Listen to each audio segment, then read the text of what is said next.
Hey, what's up you guys? Bloody Jacob here to bring you my review of The Walking Dead Season 7 finale, which is called The First Day of the Rest of Your Life. Or something along those lines anyway. Yeah, okay, that's right, sorry. Anyway, I want to apologize for the lateness of this review, but Black Sails on Stars aired its series finale, so I kind of had to watch that first. But I still made sure to watch The Walking Dead that same night, a little bit later into it. I watched 12:30, 1 in the morning. And overall, I thought it was definitely a pretty good finale. I think it should have satisfied fans who have been complaining about the pacing all season and everything like that. It did deliver in most of the ways a lot of the people buying the show have been saying for the most part. Also, I've worn this in other videos before, but I just want to show my newer Walking Dead shirt again. It's pretty cool. I mean, it also has Daryl on the bottom and such, but I don't feel like standing up all the way right now.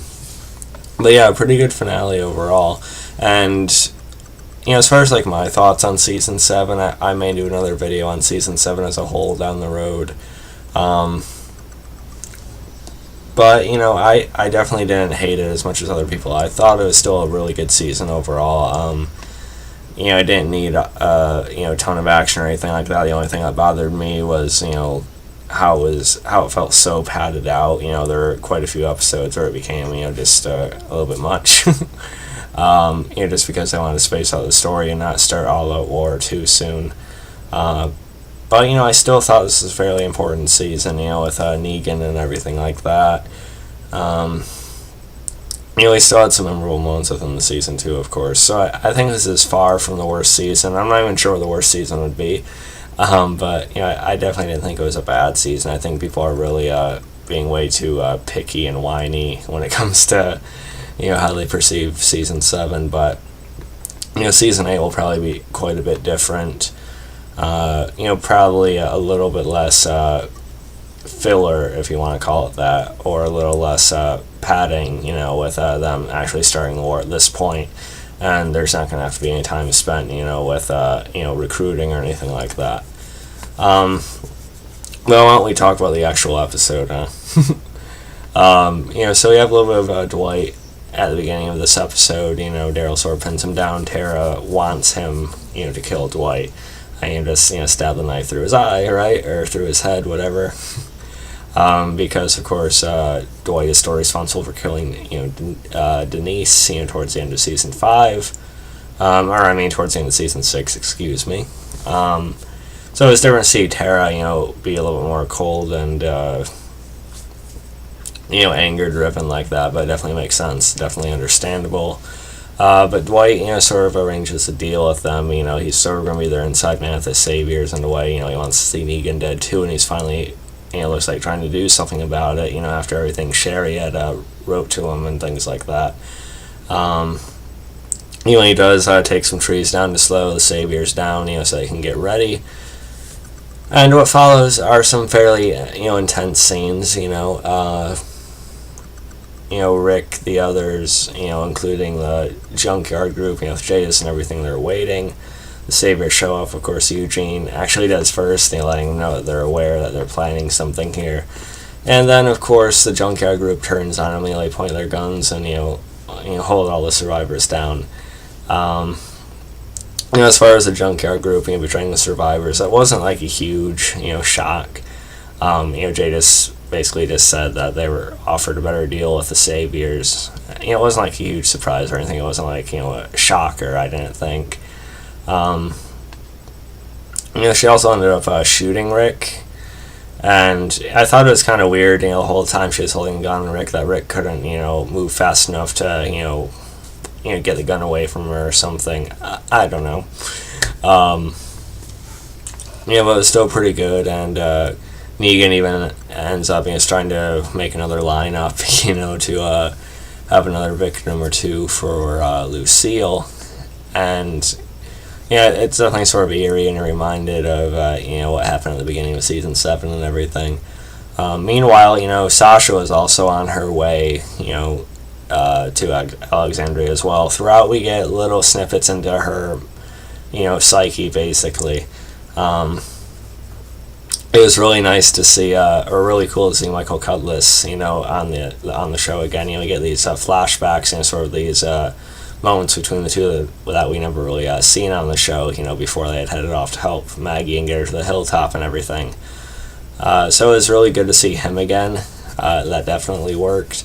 I wonder if they filmed it during that initial episode, or if they had Cudlitz come back and film it. But it's still really good to see him. Though I think the way, how many times they cut to Sasha in the coffin and everything, it got a little bit excessive in my opinion. I don't think we need to spend that much time with her in there in a way, but maybe I'm just saying that because I was never a big Sasha fan in general. So I'm sure if it was a character I cared more about, I wouldn't have minded it as much, but I still feel like they got a little bit excessive with how often they cut to her. But she does end up taking the suicide pills that Eugene made for her. And when Negan opens the, coffin and Sasha lunges out to walk her, things just sort of take off from there.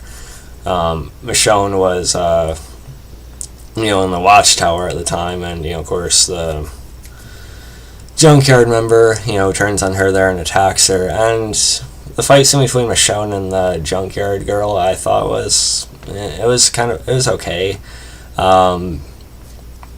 It felt a little bit inconsistent with how good of a fighter we've seen Michonne be before, because she was wrestling around and fighting the governor pretty brutally in season 3. She got the advantage over him, stabbed him in the eye and everything.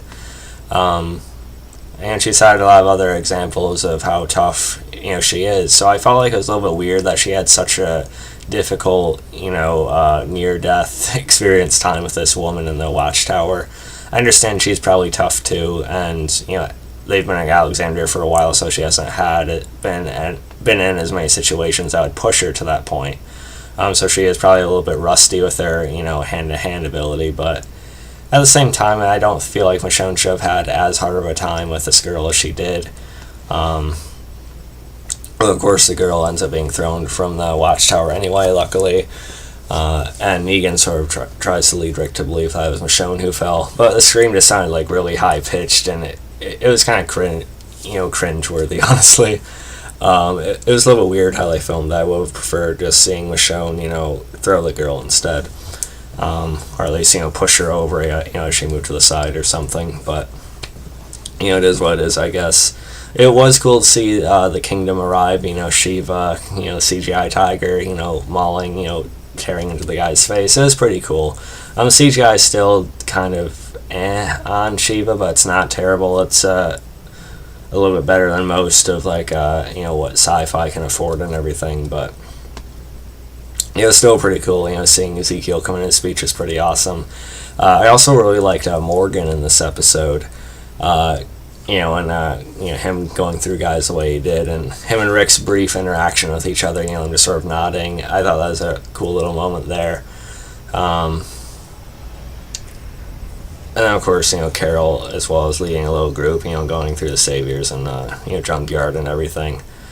It was a little bit cheesy how the junkyard, people got away, though, throwing the smoke bombs or whatever they were, and then just sort of all vanishing and walking off. I felt like survivors, our group, could have killed more of them than they did, and there are a couple weird editing times where just bullets are just hitting nothing and people are just kind of moving around talking. I don't know. But it's still definitely a very good episode, and Negan was hilarious as hell, I will say that. Jeffrey Dean Morgan, when the bullets start flying, when the tiger shows up, he's like, "Goddamn tiger!" And then when Maggie shows up, she leads a little group of her own, and he's like, "The widow, she's guns a-blazing." People have argued how intimidating Jeffrey Dean Morgan actually is as the character, but he nails the personality and just the way he talks and everything. It was really funny. One of the funniest Negan moments there, I think. So Negan is sent fleeing. He flips him off as he drives off. So that was pretty good. Again, about Sasha, I know there's some people that like her. I was just never that big of a fan of her. I did think it was a decent send-off. It did give her respect, showing those scenes with Abraham and such. At times it did feel like they were cutting down on the violence again, because they never showed Sasha's face at all, and Maggie and Jesus found her later on, to put her down. It was kind of weird that we didn't see her at all, before she was stabbed. But, it is what it is, I guess. It does feel a little bit neutered since we've heard all those complaints, from the premiere. But, it is what it is, I guess, again. Overall, a pretty good finale. I think it is setting up for what should be a very exciting Season 8. I am looking forward to it quite a bit. Don't really want to wait till October. Was it the best season finale we've had? No. But I think it was a pretty good cap to what's been, still to me, a pretty solid season. Again, I didn't dislike it as much as other people, despite some of the padding being a little bit excessive sometimes, in my opinion. But yeah, I know what you guys thought about this. If I had to rate it, I'd rate it, I was thinking like a 9.2, but somewhere within the range of like an 8.9 and 9.2, around there. I did like it quite a bit, but some of the stuff was a little bit off that I had talked about. But yeah, let me know what you guys thought. You can find it on Facebook, Twitter, subscribe. I'll catch you guys next time. Peace.